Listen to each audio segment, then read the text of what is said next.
Big boss का season 17 आ चुका है और बिग बॉस ओटीटी की तरह इस बार भी यूट्यूबर्स ने घर को सिर पे उठा रखा है।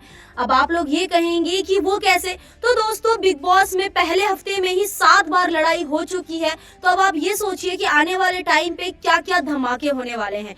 कहीं पे हमें रोमांस देखने को मिल रहा है तो कहीं पे ब्रोमांस देखने को मिल रहा है, कहीं पे पति पत्नी की जोड़ी है तो कहीं पे एक्स के साथ नया टकराव है। तो दोस्तों आज हम बात करने वाले हैं बिग बॉस के कंटेस्टेंट के बारे में और उनकी लाइफ के बारे में, जिसके वजह से वो शायद बिग बॉस में रहना डिजर्व करते हैं या फिर कुछ लोगों को पहले हफ्ते में ही बाहर निकाल देना चाहिए। तो पहले कंटेस्टेंट है हमारे यूट्यूबर UK07 यानी अनुराग। भाई अपने बालों का गुलदस्ता लेके अनुराग जी बिग बॉस के हाउस में पहुंच तो गए, लेकिन वहां जाके वो कर क्या रहे हैं किसी को भी समझ नहीं आ रहा। अपने बाल संवार रहे हैं या फिर बिग बॉस में गेम खेल रहे हैं। इससे अच्छा तो वो बाहर रह के महीने में 2 बार मीटअप्स कर लेते, कम से कम लोगों को दिखते तो सही। और दूसरे कंटेस्टेंट है मुनावर फारूकी। भाई ऐसा होता है ना कि अगर कोई जेल जाता है तो उसकी लाइफ में फुल स्टॉप लग जाता है, करियर बर्बाद हो जाता है, इंसान बदनाम हो जाता है। लेकिन ये वो पहला बंदा है जो जेल गया और जब जेल से बाहर आया तो सक्सेस के घोड़े पे ऐसे सवार हुआ कि वो घोड़ा है कि रुक ही नहीं रहा। लोग तो मूवीज के प्रमोशन भी उसी से करवा रहे हैं। अब आप ये मत कहना कि आप UT69 को मूवी में काउंट नहीं करते। भाई जो भी है, लेकिन बंदे ने हाइप अच्छी खासी पकड़ ली है।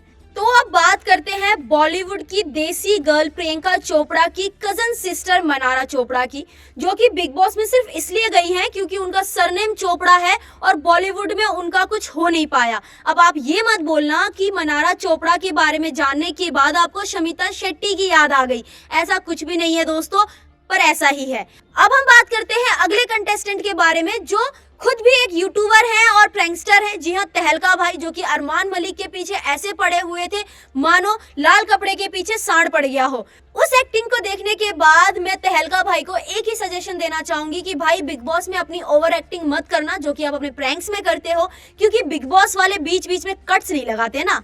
अब बात करते हैं फॉरनर कोटे से। तो इस बार फॉरनर कोटे से आए हैं नाविद सोलंकी, जिनका नाम ही बड़ा अजीब सा है। पता नहीं वो फॉरनर है भी या सिर्फ उनको बताया जा रहा है, जिनका कब वो बाहर हो जाए कुछ कह नहीं सकते। और लास्ट में मैं बात करना चाहूंगी अभिषेक जी के बारे में, जो कि खुद एक इन्फ्लुएंसर भी है और सीरियल्स में अपनी एक्टिंग के बदौलत गाली खाने के बाद अब शो में भी गाली खाने का काम कर रहे हैं।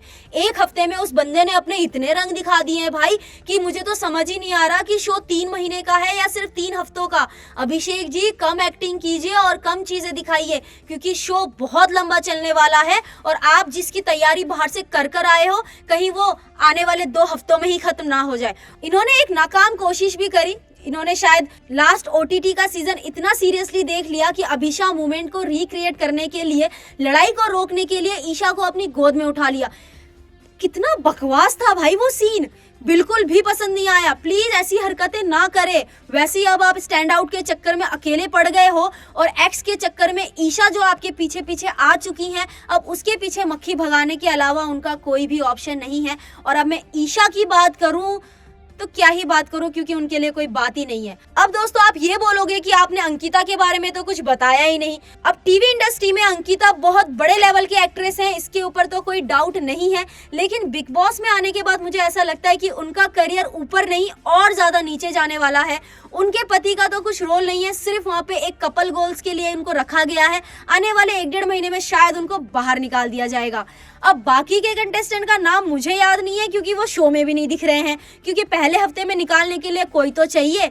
अब जो लोग बिग बॉस OTT से बिग बॉस सीजन 17 को कनेक्ट कर रहे हो, तो मेरे को एक बात का जवाब दो भाई, कहाँ विराट कोहली और कहाँ बाबर आजम से जोड़ रहे हैं।